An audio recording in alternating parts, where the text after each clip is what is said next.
नमस्कार मित्रांनो, लक्ष्मीच्या पावलांनी या मालिकेच्या आजच्या भागामध्ये आज आपण पाहणार आहोत. बाहेर सगळ्यांना समजत असतं की काहीतरी प्रॉब्लेम झालाय म्हणून. तर ते पाहता आबा कलाच्या बाबांना म्हणतात की काही प्रॉब्लेम झालाय का नेमकं.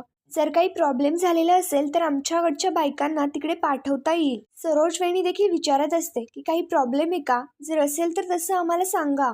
का येत नाहीये ती, नेमकं का उशीर होतोय. तर कलाचे बाबा म्हणतात, मला पण काहीच ठाऊ नाही आणि काही कळतही नाहीये. बायकांच्या खोलीत तयारी सुरू आहे ना, म्हणून मी नाही गेलो. सरोज वहिनी म्हणते, एक काम करते, मी जाऊन बघते. पण मात्र कलाचे बाबा म्हणतात, नाही नको, मी जाऊन पाहतो. आणि ते लगेच पाहिलं जातात की नेमकं काय प्रॉब्लेम झालाय. त्यानंतर इकडे दुसरीकडे नयनाच्या जागी उभी राहण्यासाठी कलाने सक्त नकार दिलेला असतो.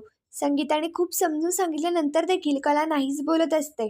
तर संगीता रोहिणीला बोलते, अहो आत्याबाई, ही कला नाही बोलतीये, आता तुम्हीच काहीतरी करा. तर रोहिणी लगेच संगीतावरती ओढत म्हणते, नाही मिसेस खरे, आता मी तुमची कोणतीच मदत नाही करू शकत. मला तर असं वाटायला लागलंय की तुम्ही हे सगळं मुद्दामच केलंय. चांदेकरांची इज्जत धुळीला मिळावी म्हणून तुम्ही आणि तुमच्या मुलींनी डाव रचलाय हा.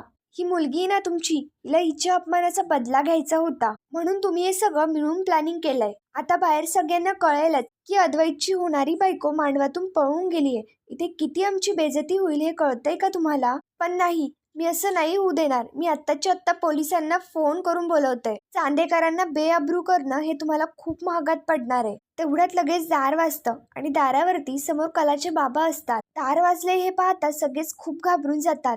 तर रोहिणी त्यांना अजून घाबरवत म्हणते, घ्या आता, सरोज वहिनी आलीये. आता मी एक काम करते, तिला आतमध्ये बोलावते, मग तुमचं तुम्ही बघा काय करायचं. रोहिणी दार उघडायला जाऊ लागते, पण संगीता रोहिणीला थांबवत तिच्याकडे रिक्वेस्ट करत म्हणते, नाही आत्याबाई, असं नका करू, आम्ही आयुष्यातून उठू. संगीता विचारते की कोण आहे.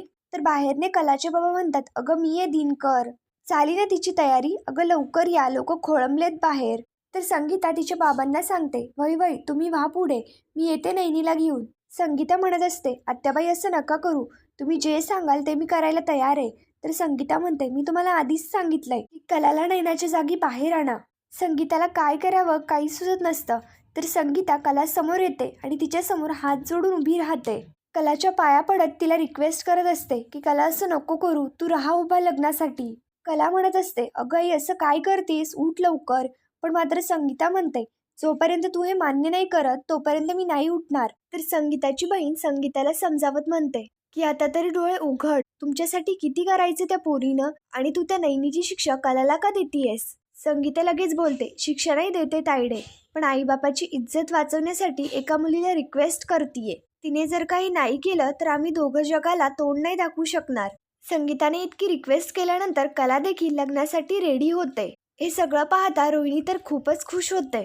त्यानंतर इकडे दुसरीकडे अद्वैत तर खूपच घाबरून गेलेला असतो. तिथे सागर आणि मुक्ता देखील आलेले असतात. तर सागर त्याला धीर देण्याचा प्रयत्न करत असतो. सरोजविनी अद्वैतला सांगू लागतात की अद्वैत घाबरू नकोस, खरंच काहीतरी प्रॉब्लेम झाला असेल. तिकडे आत नेमकं काय झालंय याची आपल्याला काहीच कल्पना नाहीये ना, त्यामुळे आपण वाट बघूयात. त्यानंतर तेवढ्याच संगीता तिथे येते. तर संगीताला सगळेच विचारत असतात की काय झालंय नेमकं, तू आतमध्ये गेली होतीस म्हणून आम्ही आतमध्ये नाही आलो, काही प्रॉब्लेम आहे का. तर रोहिणी सांगू लागते, सगळं अंडर कंट्रोल आहे, त्यामुळे तुम्ही टेन्शन नका घेऊ. तेवढ्यात तिथे संगीताची बहीण येते आणि त्यांना सांगू लागते, तुम्हाला आम्ही एवढ्यात काही कळवलं नाही, पण आमच्या नैनाची तब्येत अचानक बिघडली. हे ऐकताच अद्वैत घाबरतो आणि विचारतो की काय झालंय तिला, मी भेटू शकतो का तिला. तर संगीताची बहीण सांगते, नाही नाही, आता बरी आहे ती, जरा चक्कर आली होती, बाकी काही नाही. तर घरातले म्हणत असतात की उपवास तापास करण्याची काहीच गरज नाहीये, काहीतरी खायला द्या तिला. अद्वैत देखील म्हणत असतो, नैनाला जेवढा वेळ घ्यायचाय तेवढा वेळ घेऊ दे, तिच्या मनानुसार सगळं होऊ दे. अद्वैतचं बोलणं पाहता रोहिणी स्वतःशीच म्हणते, किती मन कवडा आहेस रे, आता सगळं तुझ्या मनासारखंच होणार आहे. आता नैनाच्या कलेली नाही तर नैनाची कलाच सगळं करेल, त्यामुळे just wait and watch. Mukta अद्वैतला सांगू लागते, लग्न म्हणजे फक्त सोहळा नसतो, त्या नात्यामध्ये हुरहुर असते, आनंद असतो, किती वेगवेगळ्या भावना असतात आणि या सगळ्यांमधूनच मेमरीज क्रिएट होतात. त्यामुळे खरं तर तुम्ही प्रत्येक मोमेंट एन्जॉय करा. त्यानंतर इकडे दुसरीकडे काजल इकडे तिकडे नैनाला शोधत असते आणि काजलचे मित्र सुद्धा इकडे तिकडे नैनाला शोधत असतात. त्यानंतर इकडे दुसरीकडे संगीता नैनाला तयार करत असते. तर कला स्वतःशीच म्हणते, अगं ताई, काय केलंस तू हे, तुला जर हे लग्न मान्य नव्हतं तर माझ्याशी एकदा बोलायचं तरी. इकडे दुसरीकडे काजल नैनाला इकडे तिकडे शोधत असते. ती इकडे तिकडे विचारपूस करत असते की नैनाला म्हणजेच या मुलीला कुठेतरी पाहिलंय का. काजलचे फ्रेंड सुद्धा नैनाला शोधत असतात. काजल विचार करत असते कुठे शोधू मी नैना दिदीला, आणि तिकडे हॉलवरती नेमकं काय चाललेलं असेल. त्यानंतर इकडे दुसरीकडे संगीता कलाला म्हणते चला आता आपण बाहेर जाऊयात, कारण बाहेर सगळीकडे चर्चा सुरू झालेली असेल. कला मला काय वाटतंय कदाचित अंबाबाईच्या मनात हेच काहीतरी असेल. तर लगेच कला ओढत म्हणते आई तू थांब. आई मी फक्त नैनाता येईपर्यंतच तिथे उभी राहणार आहे, त्यामुळे तू असे भलते सलते विचार मनात नको आणूस. आणि मी ताईच्या जागी बसणार आहे हे कसं लपवायचं. तर संगीता म्हणते तू काळजी नको करू, ते सगळं माझ्यावरती सोड. त्यानंतर इकडे दुसरीकडे नैना आणि राहुल हे दोघेही मंदिरात येतात. नैना राहुलला मंदिरात घेऊन जाते. तर राहुल विचारतो की आपण इथे का आलोय. तर नैना म्हणते का आलोय म्हणजे, अरे राहुल आपल्याला लग्न करायचंय ना, तू इतकं कन्फ्यूज का दिसतोय, काय झालंय, तुला नक्की लग्न करायचंय ना माझ्याशी. राहुल म्हणतो नैना चिल यार, मला करायचंय तुझ्याशी लग्न. नैना म्हणते चल आत्ता आपण आज इथेच लग्न करूयात आणि घरी जाऊयात. Rahul please try to understand, आत्ता जर मी लग्न न करता जर घरी गेले तर मम्मा माझे लग्न दुसऱ्या कुठल्या मुलाशी लावून देईल. प्लीज समजून घे मला, चल ना. राहुल म्हणत असतो नैना आपण बसून बोलूयात का. नैना राहुलला विचारते तू ते सगळं सोड, पण मला नेमकं सांग की तुझ्या डोक्यामध्ये नक्की काय चाललंय. मी आत्ता नाही शांत राहू शकत आहे, प्लीज सांग. राहुल नैनाला म्हणतो नैना मला तुझ्याशी लग्न करायचंय, पण आपलं लग्न म्हणजे माझ्यासाठी खूप प्रेशियस मोमेंट आहे, आणि ती मोमेंट मला अशी वेस्ट नाही करायची. म्हणजे मला तुझ्याशी असं लग्न नाही करायचंय. आपलं लग्न म्हणजे मला ग्रँड वेडिंग करायचंय. मी जर असं लग्न केलं तर मला प्रॉपर्टीतनं बेदखल करतील आणि घरातनं हकलवून देतील.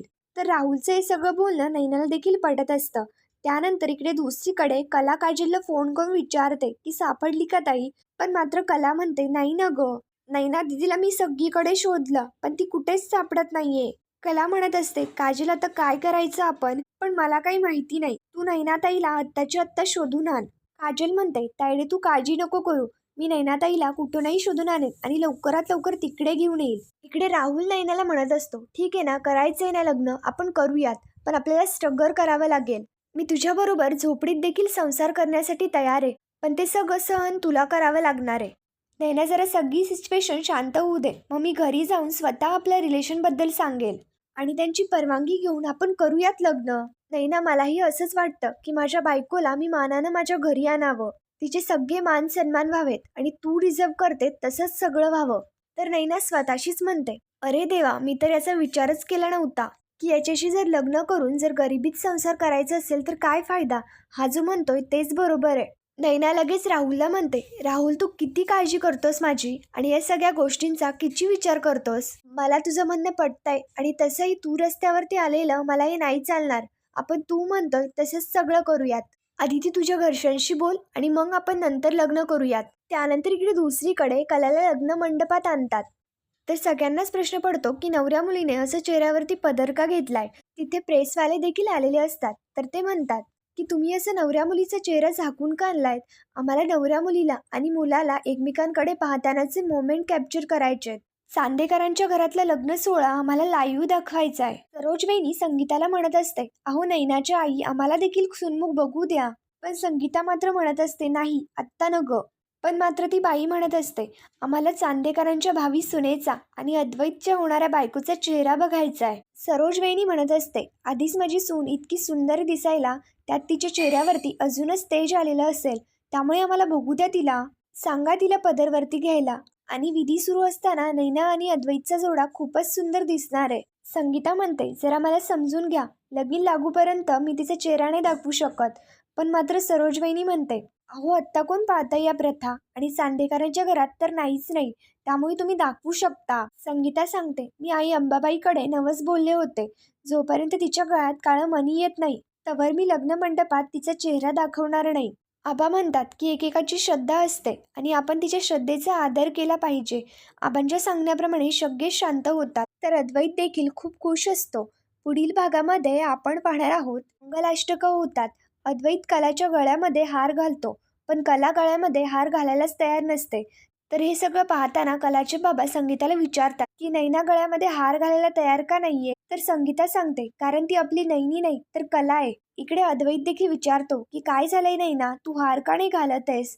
त्यानंतर पुढील भागांच्या डेली अपडेट्ससाठी मराठी रंग या चॅनलला लगेच सबस्क्राईब करा. धन्यवाद.